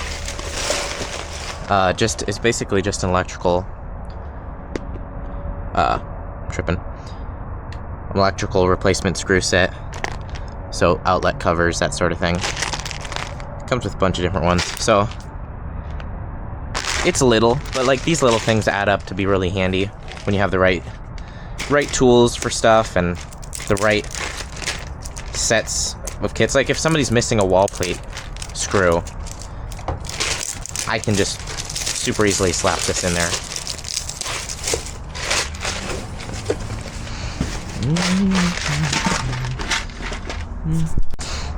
Spring, I have a customer that I'm working on a fence gate. I rebuilt a fence gate for them. Slap that spring on so it closes behind them when they walk in. Paint or glass scraper, but I'm gonna use it to scrape caulking. I have a lady coming up that wants me to recaulk a kitchen sink. And then this is a caulk finishing set. Actually, well, I'm actually gonna silicone a sink, but silicone or plugs, tube sealer, that's what it's called. Thought that might be kind of handy, so we'll see. It should be. Painter's tape for the perfect lines. Lock, so something I did earlier that I'm actually gonna work on right now is this ladder. I've been using my ladder rack kind of wrong. This ladder, I used to have it on the left side. That's the auxiliary holder, I believe, and this is supposed to be the primary, because what you can do, and I didn't really know it. I mean, I've never used a ladder rack, so which I might want to give it some lube this baby up. There we go. So you undo that, just pull it down, and it's set up in such a way. Boom! Isn't that magnificent? Now to get it off, like it's a plug and play situation. Isn't that nice? So I need to do a little bit of adjusting, so it's, I want to see if I can move this down any so that it's actually locks in better. But it's pretty cool. I was not sad. I was happy to find out that that was a thing. Anyway, where was I going with that? This lock, it's also set up, yeah, that's the other thing. So it's set up really nice for a lock. So that's locked, and then there's a little hole right there that I can put this through and lock my ladder down.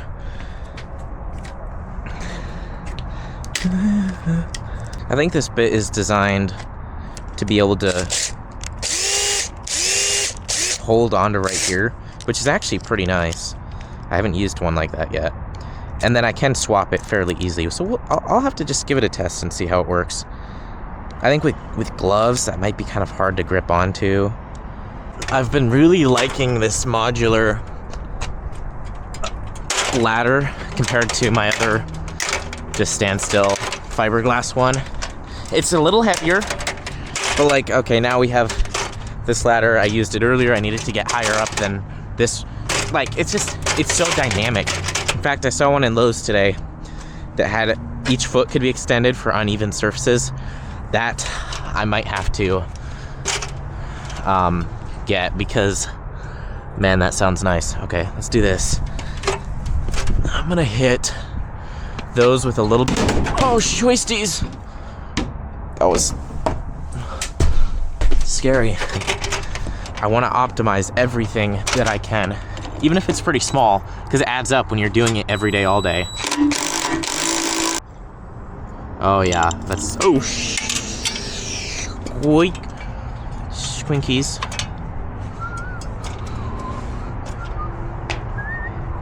Okay, well, this has been lubricated and adjusted beautifully.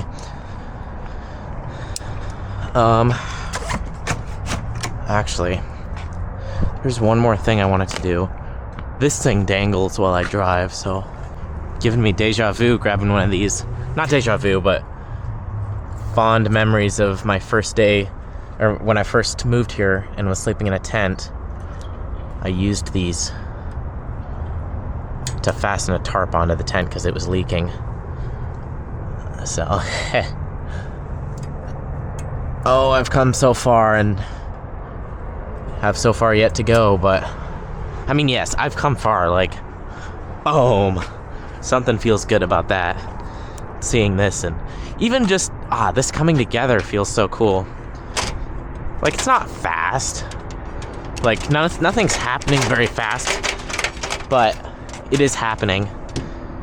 And slow, steady plodding wins the race. And also setting up your ladder rack properly.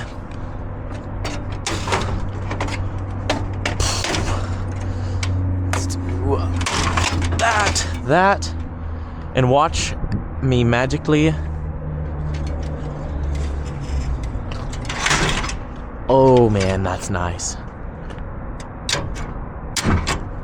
Boom.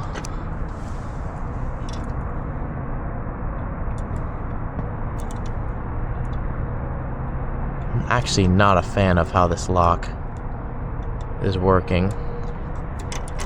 But boom. Yeah, and that's not going anywhere. One of the things that I'm learning is that some of the repairs are pretty simple. So, for example, I'm ripping a door down like a 16th of an inch so that it doesn't stick anymore. The house is shifted, so the door sticks every time they go to close it.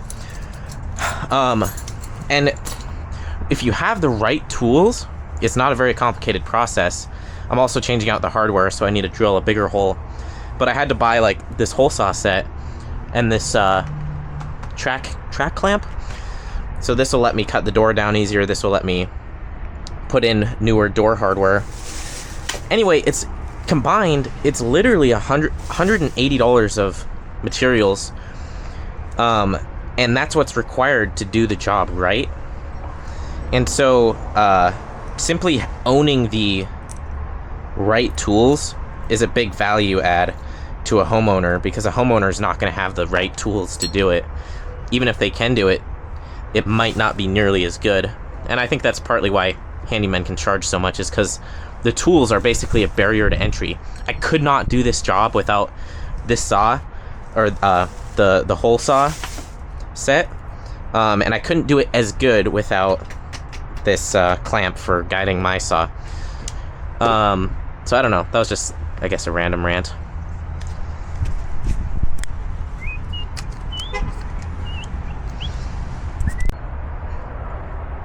I went ahead and purchased this drill set because I was running into an issue when I want to drill a hole, I have to go grab my drill instead of just being able to use my impact. These have an impact shank, so I can drill holes very easily without needing to actually go get my drill. So that's a little thing, but it just, all these things stack up to make you be able to do a job quickly or not quickly.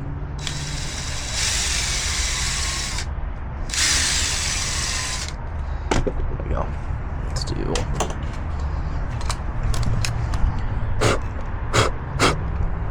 sweet sauce. You know, I talk about building efficient systems and bringing them together, and that's what creates an efficient business. So a prime example of that is like, boom, this right here is a system. It's a system that allows you to screw screws in faster. It's all packed, it's super efficient. Engineers designed it to be efficient. And as a business owner, I want to turn my business into a tool just like this. This thing is purpose built. It's designed to solve one specific problem, which is turning screws. And it does it very, very well. There's a lot of different features built into it. There's no cord. We used to have cords going to drills, so they came up with a battery system. This battery, super easy to take in and out, designed to be effortless. Belt hook for easy transportation, quick disconnect bit holder, light for working at night, an easy way to switch directions, fast. You have the hammer function to help drive screws in. You have a nice rubber grip for easier gripping. All of those things come together to create this to be a pretty powerful machine for driving screws. And that's the same concept I want my business to be, but instead of driving just screws, we're solving problems within a home, solving things that are broken, fixing stuff, problem solving, and it's all within a house, you know, fixing drywall, trim, all sorts of stuff. But it's bringing all these systems together, and I have a long ways to go. Like, I have a lot of refining to do. I sometimes get sad at realizing how inefficient it is right now, but that also means there's a lot of room for improvement. So actually today, after my last job, I went ahead and organized that bucket into painting and caulking. So anytime I have a painting or caulking job, I can just bring the whole bucket and I'll have all my tools I need. I have my grout tools, I have my silicone, I have my wood filler, I have my brushes, my paint sticks, my drywall cutter, my painter's tape, everything all in one spot. And that in itself is a system designed to solve a specific problem. So that's my philosophy, and that's what I'm going to be using for the next, I don't know, year and a half, 2 years, till I make my 100K goal. I'll be using that to build this business, and hopefully by the end of it, in 2 years, I'll have a van that's very, very, very, very, very refined and efficient with high quality tools. Every step is cut down to as few steps as possible in order to achieve the desired goal. So that's my like philosophical approach to building my business. And then the question is, like, piggybacking on that, we know, okay, we want these efficient systems, we want to do all this, but the question is, how do you do that? How do you build an efficient system? And my answer is, you become educated and you constantly ask the question, why? Why am I using this? Why do I need this? Every single facet and component you own within your business, I think, should have a purpose, and it should all drive revenue and solve the problem. It's like, okay, because if you don't have it for a very intentional and understood purpose, it's taking up space and wasting your time. You're shifting around, you might be using it. For example, this battery. Why do I have this battery? Well, this allows me to use all of my power tools, which speed up my job, like, very obviously. And you can ask that question with each thing, and eventually you're going to find something. You're like, why do I have this? And you realize, you know, I have 3 other knives. Like, let's say you have 4 knives. Why do I have this knife? It's maybe rusted. It's got a rusted blade. You have 3 other knives that work great. And you don't have a good reason for why you have it. Then you toss it and you never think about it again.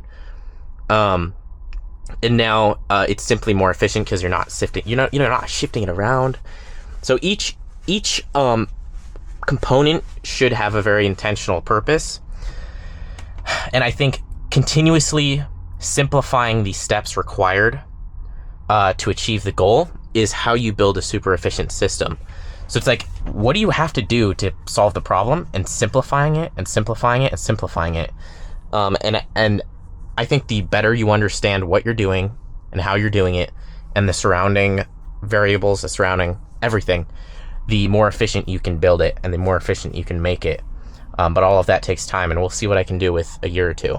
Because I mean, that's what it'll be. It'll literally be a year or two of just straight up doing stuff, refining it, doing it, refining it, doing it, refining it, becoming more and more efficient. And then I don't know what happens from there. I don't know what I'll do. But also, this poison ivy is killing me.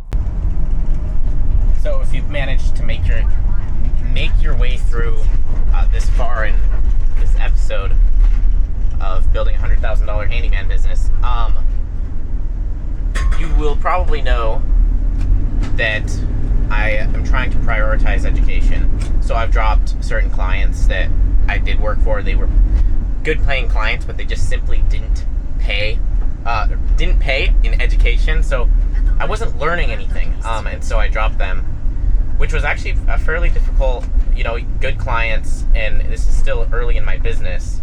So it was a fairly difficult decision. But on top of that, I'm scoping out, waiting to find and watching for people that have experience in the trades that I can study under and apprentice under.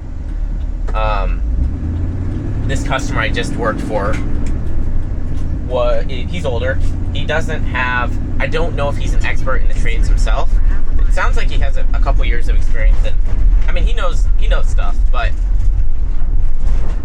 he has a bunch of connections of older people that are in the trades, and he said he would connect me because he's passionate about helping a young guy that wants to better himself. So that's very exciting. I think leaving the door open for those opportunities is going to be really powerful, and just trying to learn.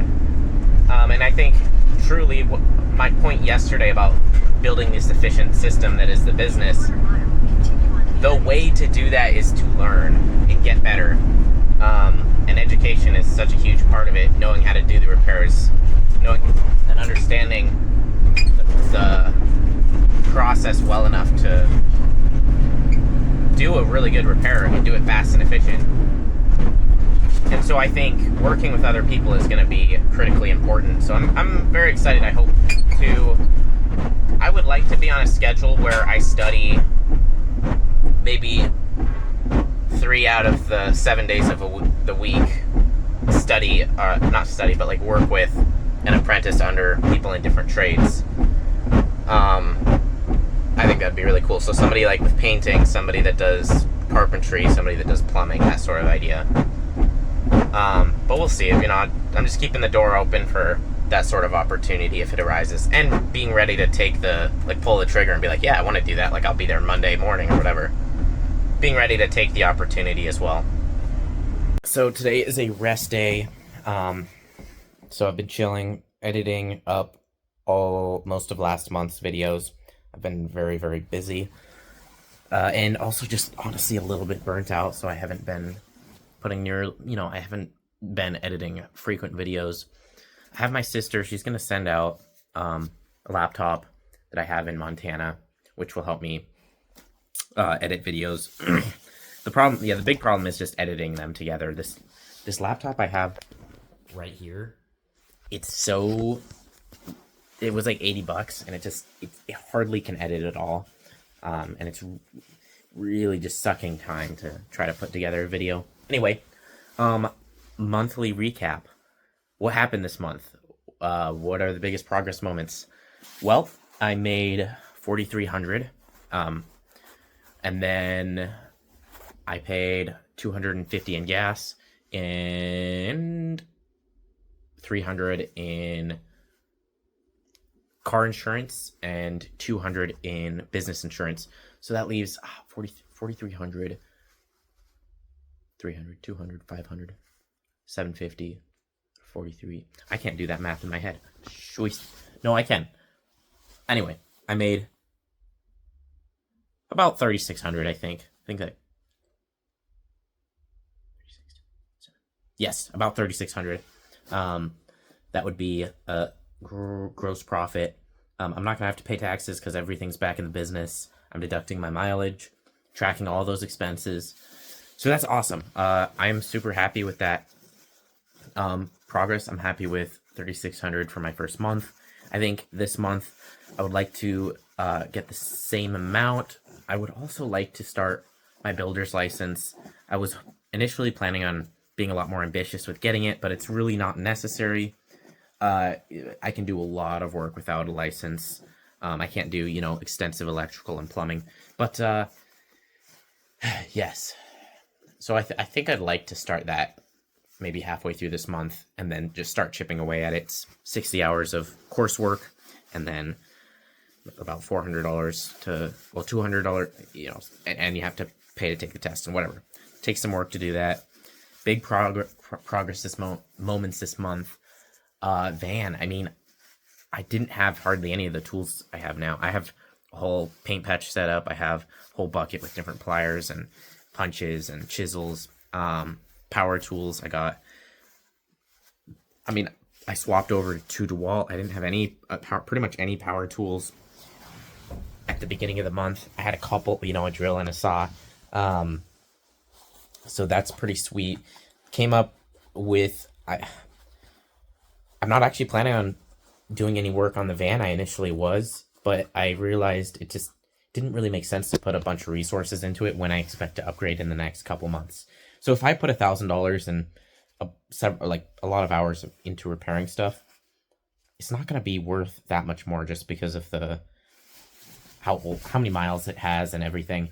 It might be worth a little bit more, but I would rather save the time, save the money, and sell the van maybe in a couple months for a couple grand, and upgrade the van with cash that I've been saving. So that's kind of the plan going forward. I've changed my pricing from initially I was charging $25 an hour across the board with taxes, drive time, and gas, insurance. I realized I was not making very much, so I decided to change my pricing. I now charge $20 per service call and $30 an hour after that. At the end of this month, I'll probably keep my pricing the same throughout this upcoming month. If I seem like I'm getting really booked out, I'll probably increase the hourly rate. But for now, I can manage. I'm happy with that price. Another thing, I'm planning on working. One of my customers has a rental property, and the customer is working with a retired builder to remodel the rental property. So I was able to get in on that, and I'm planning on every Saturday helping this retired builder remodel a rental house. That's just going to help me learn some about the building and get some hands-on experience with an expert, or at least somebody with many years of experience. I'm hoping to build out that network. With any luck, I'll be able to get in contact with a few more people. I'm not opposed to the idea of spending like 3 or 4 days out of the week, like full days, working with different people in different trades. So that could happen. Yeah, I mean, it's been a good month, ups and downs. Like there, you have that in life. Happy with first month's profit. Tools, I need to keep putting out tools. I think I put close to $2,000 into tools this month, and that's where I can write off everything I spend in the business. I don't have to pay taxes on. Yeah, I mean, the insurance, I registered as an actual business. a lot of pieces have come together. I got my Michigan driver's license too, which just helps for making everything a little simpler. So just yeah, I mean, it's been an exciting month. Month two, I mean, yeah, it's gonna go by. It's gonna go by slow and fast at the same time. I don't know. I mean, I've been kind of trying to slow down my progression and build more strategically. I think it takes a long time to build anything great. And, now that I'm realizing it, it's going to take me 5 years to even get good at fixing stuff. Slows down my timeline a little bit. But after that, in 5 years, I would be really good at fixing stuff with dedicated learning. And then 5 years after that could be employees and setting up and scaling the business. But we'll see. That timeline is pretty flexible. I don't really know what the future holds. If you watched all the way through, awesome. Thanks for tuning in. I don't read the comments very often. I'll probably read them once a month when I edit a video. As of now, I'm thinking I'll make a video once a month and just record snippets throughout the month. Maybe not every day. I don't know. I don't know what I'll decide, but appreciate the viewership. Have a good evening.